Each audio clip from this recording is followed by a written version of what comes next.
اللہ کے نام پر تیری طرف روانہ کر رہا ہوں۔ اور یہ کہہ کہ وہ لکڑی دریا میں رکھ دی، وہ لکڑی ڈوب گئی ہے، واپس آ گیا۔ وہ جس نے پیسے لینے تھے وہ عین مقررہ وقت پر دریا کنارے آیا، صبح سے سر شام تک اس نے انتظار کیا۔ دل ڈھلنے لگا تو دل میں خیال آ گیا کہ یار نہیں، اس نے دینے ہی نہیں، جھوٹا وعدہ کر گیا، پہنچا ہی نہیں وقت پہ۔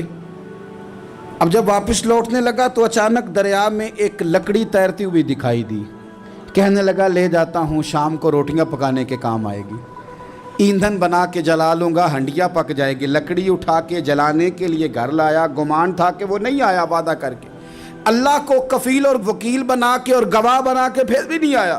لکڑی لے کے گھر گیا، بخاری ہے، اور جب اس کو چیرا نہ کہ میں اس کی آگ جلاؤں گا، کھولا تو اندر سے 1000 دینار بھی نکل آیا، خط بھی نکل آیا۔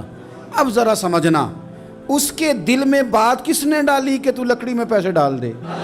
اللہ نے۔ اس بندے کو مقررہ وقت پہ کنارے بھیجا کس نے؟ لکڑی صرف اسی کے ہاتھ آئی تو یہ بندوبست کیا کس نے؟ اللہ نے۔ گھر جا کے چیری تو پیسے بحفاظت اس تک پہنچائے کس نے؟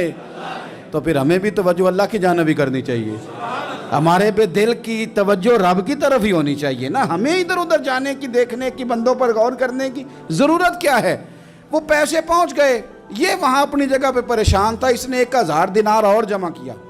پھر دوبارہ ایک دن دریا کنارے آیا، کشتی مل گئی، بیٹھ کے اپنے اس بھائی کے پاس آیا، کہنے لگا دیکھنا مجھ پر بدگمان نہ ہونا، پیسے اس تاریخ کو بھی جمع کر لیے تھے، دریا پہ آیا تھا پر کشتی نہیں ملی تھی، پھر میں نے نا لکڑی میں ڈال کے خط ڈال کے تیری طرف بھیج بھی دیے تھے، لیکن آج میں پھر لے کے آ گیا ہوں۔ وہ کہنے لگا خوش ہو جا، جس رب کو تو نے میرا اور اپنا گواہ بنایا تھا اس رب نے میرے تک پہنچا بھی دیے ہیں۔ جب لوگ اللہ کو گواہ بناتے ہیں، رب کی جانب اپنی توجہ کرتے ہیں، اپنی چاہتوں، خواہشات اور اپنی ساری چٹھیاں اپنے رب کریم کی رحمت کی طرف روانہ کرتے ہیں، پھر اللہ اپنے بندوں کو مایوس نہیں کرتا۔ بخاری شریف میں حدیث ہے، حضرت جابر ابن عبداللہ فرماتے ہیں نبی پاک صلی اللہ علیہ وسلم نے 300 لوگوں کا ایک لشکر روانہ کیا کسی مہم کے لیے، کسی جہاد کے لیے۔ حضرت ابو عبیدہ بن جراح رضی اللہ تعالیٰ عنہ امیر لشکر تھے۔ فرماتے ہیں غربت اتنی زیادہ تھی، بھوک اتنی زیادہ تھی کہ ایک ایک کھجور دن میں ایک وقت کھانے کو ملتی تھی، اور کچھ دن ایسے آئے کہ اب کھجور بھی نہیں مل رہی۔ فرماتے ہیں اتنی زیادہ بھوک لگی مجاہدین کو، 300 بندہ پتے کھا کے گزارا ہونے لگے۔ یہ بخاری میں موجود ہے۔ آپ فرماتے ہیں کہ دریا کے کنارے ہمارا پڑاؤ تھا، ٹھہراؤ تھا۔ جب بھوک سے نڈھال ہو گئے نا، وَيَرْزُقْهُ مِنْ حَيْثُ لَا يَحْتَسِبُ، اللہ وہاں سے روزی دیتا ہے، گمان بھی نہیں ہوتا۔ فرماتے ہیں ایک مچھلی اللہ تعالیٰ نے دریا کے کنارے بھیجی، فرماتے ہیں وہ تھی تو مچھلی پر پہاڑ جتنی تھی۔ بخاری میں لفظ ہیں، حضرت جابر ابن عبداللہ رضی اللہ تعالیٰ عنہ فرماتے ہیں 300 آدمی 18 دن تک اس مچھلی کو کھاتے رہے، مچھلی ختم ہی نہیں ہوئی۔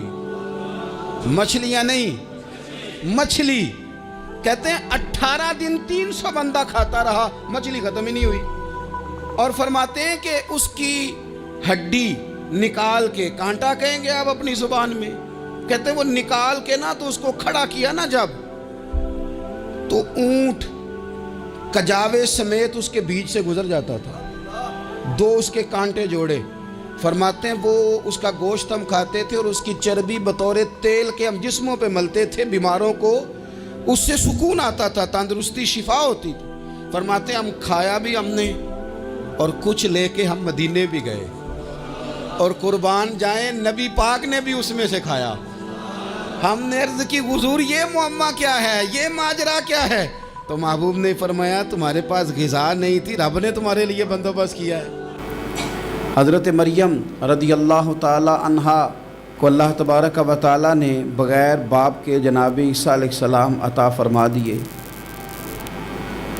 اب اس بات کو جب لوگوں کے سامنے پیش کیا جائے گا، لوگ کیا رائے دیں گے، یہ بھی تو ایک مشکل کام ہے نا۔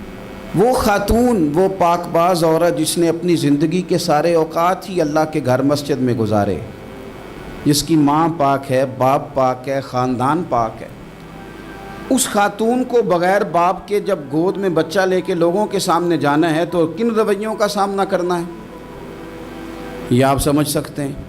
کسی شاعر نے کہا تھا کہ الجھے الجھے بکھرے بکھرے روز و شب دیکھے گا کون، لوگ تیرا جرم دیکھیں گے سبب دیکھے گا کون۔ لوگ تو ظاہری حالات کو دیکھتے ہیں اور فیصلہ کر دیتے ہیں، سبب کیا ہوا تھا، وجہ کیا بنی تھی، تصویر کا دوسرا رخ کیا، اس پر تو غور ہی کوئی نہیں کرتا۔ اور پھر مخلوق تو فنکار ہے اس درجہ کے پل بھر میں، سنگے در کعبہ سے بھی اصنام تراشے، تم کون ہو کیا چیز ہے داغ کبابی۔ لوگوں نے تو مریم پہ بھی الزام تراشے، بڑے بڑے باعزت باوقار لوگ، اور ذرا سا کہیں کوئی نقطہ لوگوں کو نظر آتا ہے تو لوگ اس نقطے کو بہت بڑا قصہ بنا لیتے ہیں، بہت زیادہ داستان سرائی کرتے ہیں، نیک لوگوں کو بڑی تکلیف پہنچاتے ہیں۔ لیکن اگر وہ شخص سچا ہے اور اپنے رب کی بارگاہ میں وہ صاف ہے تو پھر اسے زیادہ وضاحتیں دینے کی ضرورت بھی نہیں، اور ویسے بھی جب لوگ بہت زیادہ مخالفت کر رہے ہوں تو وضاحتیں دینا کام بھی نہیں آتا، اس وقت صفائی دیکھ کے انسان مزید الجھتا چلا جاتا ہے۔ حضرت مریم کی گود میں جناب عیسیٰ علیہ السلام تشریف لے آئے تو جناب مریم کو حکم تھا کہ آپ نے بولنا ہی نہیں، آپ نے بات ہی نہیں کرنی، آپ خاموش رہیں۔ وہ خاموش ہیں، بچہ پنگوڑے میں ہے، قوم کے سامنے ہے تو قوم بڑے سخت نظروں سے دیکھتی ہے، بڑے سخت جملے کہتی ہے، اور انہوں نے کہا کہ مریم یہ بچہ کہاں سے آ گیا، آپ بھی نیک، آپ کا باپ بھی نیک۔ تو جناب مریم نے کیا کہا، قرآن مجید سورہ مریم کی آیت نمبر 29 دیکھیے، فَأَشَارَتْ إِلَيْهِ، تو جناب مریم نے نا پنگوڑے کی طرف اشارہ کیا، جناب عیسیٰ کی طرف اشارہ کیا، توجہ ادھر کی، فَأَشَارَتْ إِلَيْهِ، بچے کی طرف اشارہ کیا، گویا اس سے پوچھ لے تو قوم کیا کہتی ہے۔ انہوں نے کہا قالوا کیف نکلم من کان فی المہد صبیا، یہ کیسے بات کرے گا، یہ تو پنگوڑے میں بچہ ہے۔ پنگوڑے میں بچے بھی کبھی بولے ہیں، وہ بولتے ہیں بھائی پر جب رب چاہے، اور جب اللہ اپنے بندوں کو صاف کرنا چاہے، اور جب رب اپنے بندوں کی عزتوں کا محافظ بنے تو بچے پنگوڑوں میں بھی بولتے ہیں۔ جناب یوسف کے لیے بھی بولا تھا، جناب عیسیٰ بھی پنگوڑے میں بولے تھے، جناب جریج کے لیے بھی بولا تھا، بچے بولتے ہیں لیکن کب، جب رب چاہے۔ کیسے بولے گا، یہ تو پنگوڑے میں ہے۔ لیکن جب انہوں نے دیکھا نا بچے کی جانب، آپ نے منہ سے نہیں کہا، وہاں تو حکم تھا چپ رہنا ہے، وہ خاموش تھی، پنگوڑے کی طرف اشارہ کر کے کہا اس سے پوچھ لو جو پنگوڑے میں ہے۔ تو جناب عیسیٰ پنگوڑے سے بولے اور سیدھے ہاتھ کے اشارے کر کر کے بولے، کیا کہتے ہیں، فرمانے لگے قال انی عبد اللہ۔ عیسائیوں نے کل کلاں کو کہنا تھا نا وہ اللہ کے بیٹے ہیں، تو انہیں بات ہی یہاں سے شروع کی، کہنے لگے لوگوں سنو میں اللہ کا بندہ ہوں۔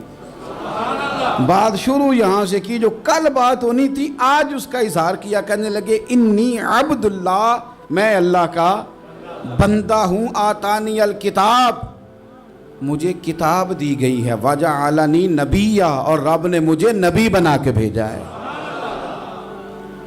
10 منٹ پہلے جناب مریم کے بارے میں رائے لوگوں کی اور تھی، اور 10 منٹ کے بعد اور تھی، 5 منٹ پہلے باتیں اور تھیں اور 5 منٹ کے بعد باتیں اور تھیں۔ جب رب بندوبست کرتا ہے کسی کی عزت کی حفاظت کا تو پھر کوئی اسے رسوا کر سکتا، یاد رکھنا جب رب محافظ ہو تو پھر لوگوں کا پراپوگنڈا وہاں کچھ کر سکتا۔ لوگ کئی دفعہ بڑا گہرا جال بنتے ہیں، سازش کا رنگ بڑا گہرا ہوتا ہے، عام سادے آدمی اس کو سمجھ نہیں پاتے، اس پراپوگنڈے کا حصہ ہو جاتے ہیں، انہیں پتہ ہی نہیں چلتا یہ بات دراصل کیا کی جا رہی ہے۔ یہ کتنی گہری حسد کی آگ ہے جس کو لوگ بغض کے ساتھ ہوا دے رہے ہیں، اپنی عداوت کے ساتھ اس کو زیادہ جلا رہے ہیں۔ تو او سنگیو، ساری امیدیں سیٹھوں، نوابوں، دنیا داروں سے کیوں وابستہ کرتے ہو؟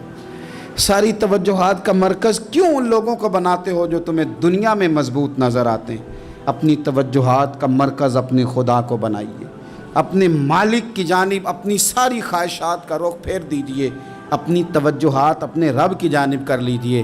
وہ اپنے بندوں پہ بڑی کرم نوازی فرماتا ہے، وہ عزتوں کا بھی محافظ ہے۔ کتنی بڑی بات ارشاد فرمائی، فرمایا لا تقنطوا من رحمت اللہ، تم نے میری رحمت سے نا امید نہیں ہونا۔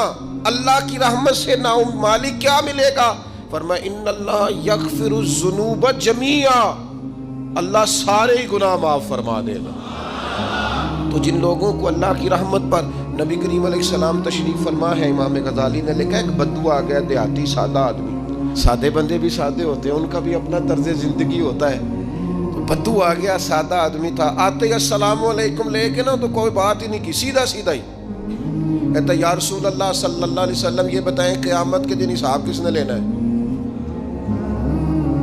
حضور فرمانے لگے بھائی یہ تو بڑی صاف سی اور مختصر سی اور سادہ سی بات ہے، حساب تو اللہ تعالیٰ نے لینا ہے۔ اب اس نے جو لفظ کہے اللہ کے حبیب کی آنکھوں میں آنسو آ گئے، کہنے لگے اگر اللہ نے حساب لینا ہے پھر انشاءاللہ کرم ہی ہوگا۔ تو حضور فرمانے لگے تمہیں یہ امید کس طرح ہے؟ تو عرض کرنے لگے یا رسول اللہ کریم جب غالب آتا ہے تو معاف ہی کرتا ہے، جب کریم کا غلبہ ہوتا ہے نا، کریم بندہ جب کسی پہ قبضہ کر لے تو پھر معاف کرتا ہے، تو اللہ تو سب سے بڑا مہربان ہے۔ وہ بات کی اور اگلا جملہ ہی کوئی نہیں کہا، وہ چلے گئے۔ تو حضور علیہ السلام نے اب اس بات پر رزلٹ دیا، فرمانے لگے کریم محبوب بندہ سادہ تھا، بات بہت بڑی کر گیا ہے، بڑی بات کر گیا، سادہ آدمی۔ میرے عزیز، اللہ کی رحمت پر جن لوگوں کو امید ہو، انہیں موت سے ڈر اور پھر جن کو محبوب کی ملاقات کا شوق ہو نا، ہم نے جان دے دی وعدہ دیدار پر، ہم سے وعدہ کیا گیا تھا کہ تم مرو گے نا تو تمہیں دیدار ملے گا، تو ہم نے جان ہی دے دی وعدہ دیدار پر، جان ہی دے دی وعدہ دیدار پر۔ اور پھر فرماتے ہیں نقد اپنا دام ہو ہی جائے گا، فرماتے ہیں ہم نے جان دی ہے اس وعدے پر کہ وہ ملے گا، تو امید ہے کہ یہ سودا ادھار نہیں، جیسے ہی قبر میں جائیں گے سامنے حضور کی زیارت نصیب ہو جائے گی۔ اس لیے لحد میں بھی عشق رخ شاہ کا داغ لے کے چلے، اندھیری رات سنی تھی سو چراغ لے کے چلے۔ یہ حدیث آپ نے بھولنی نہیں، یہ تنہائیوں میں یاد رکھنے کی روایت ہے، یہ تنہائیوں میں پڑھنے کی روایت ہے، یہ اپنے ذوق کو تازہ، جو لوگ کہتے ہیں نا وجد سرور کیف میں جانا چاہتا ہوں، وہ مشکات شریف کی اس حدیث کو دیکھے۔ اللہ کے حبیب علیہ السلام نے فرمایا لوگوں میں تمہیں بتاؤں قیامت کے دن اللہ تعالیٰ بندوں سے پہلا سوال کیا فرمائیں گے اور بندے اس کا جواب کیا دیں گے؟ یا رسول اللہ کرم فرمائیے بتائیے۔ تو کریم فرمانے لگے اللہ تعالیٰ قیامت کے دن بندوں سے سب سے پہلا سوال، اگرچہ بعض اور احادیث میں اور سوالات بھی آئے ہیں قیامت میں جو سب سے پہلے ہوں گے، لیکن اس حدیث میں یہ والا سوال حضور نے بیان فرمایا۔ حضور فرمانے لگے اللہ قیامت کے دن اپنے بندوں سے سب سے پہلا سوال یہ فرمائے گا کیا تم میری ملاقات کو پسند کرتے تھے؟ اوئے ہوئے ہوئے، کیا تمہارا ملنے کو جی چاہتا تھا؟ کبھی اے حقیقت منتظر نظر آ نہ لباس مجاز۔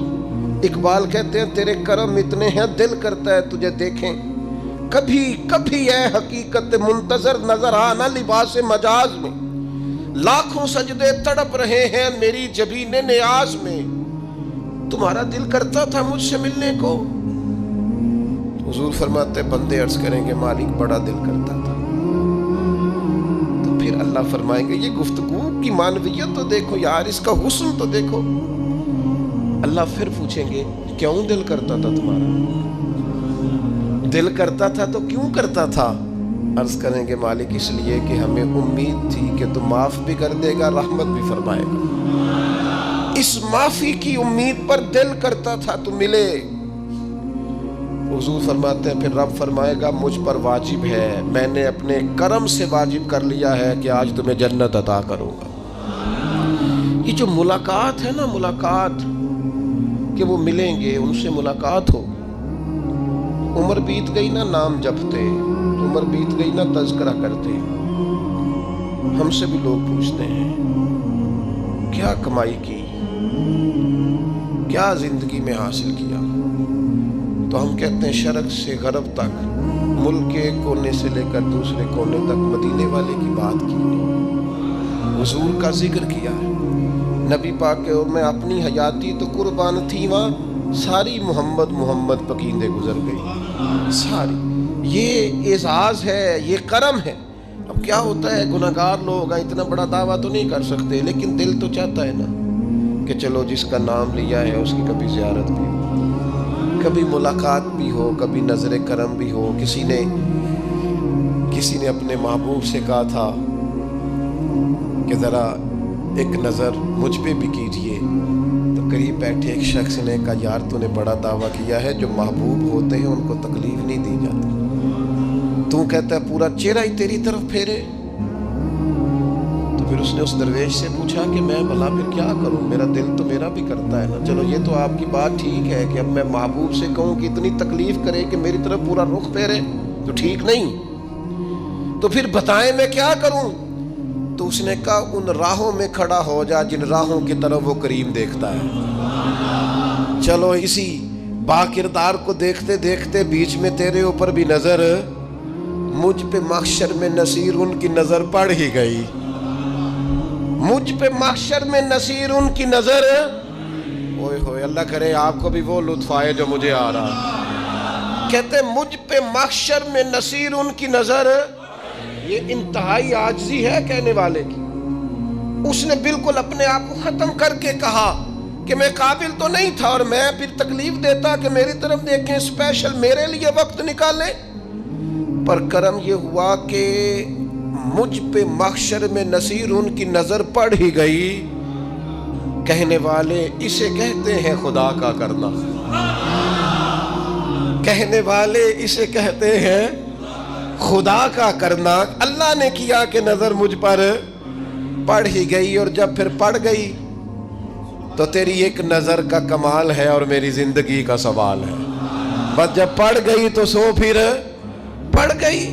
موت سے وہ بندہ کبھی نہیں ڈرتا جسے ملاقات کا شوق ہو، ملنا چاہے داتا علی اجویری سے اور موت سے ڈرے، ملنا چاہے حضرت غوث پاک جیلانی سے اور پھر موت سے ڈرے، زندگی گزری ہو علی علی کرتے پھر موت سے ڈرے، عمر بھر سیدنا عثمان غنی کی سخاوت کی بات کی ہو اور پھر جنت میں جا کے ان سے ملنے کا شوق پیدا نہ کرے، ساری زندگی سیدنا فاروق کا عدل بیان کیا ہو، ساری زندگی ان کے انصاف کا تذکرہ کیا ہو، پوری امت کو بتایا ہو کہ اگر جینا چاہتے ہو تو عمر کے رستوں پر چلو، اور پھر یہ موت سے ڈرے اور مر کے جناب فاروق اعظم کی زیارت کو پسند نہ کرے، جسے صدیق کی وفائیں یاد ہو، جنہیں جناب ابو بکر صدیق کا عشق یاد ہو، وہ پھر ان کی زیارت نہ کرنا چاہے اور ساری عمر حضور کی نعت پڑھی ہو۔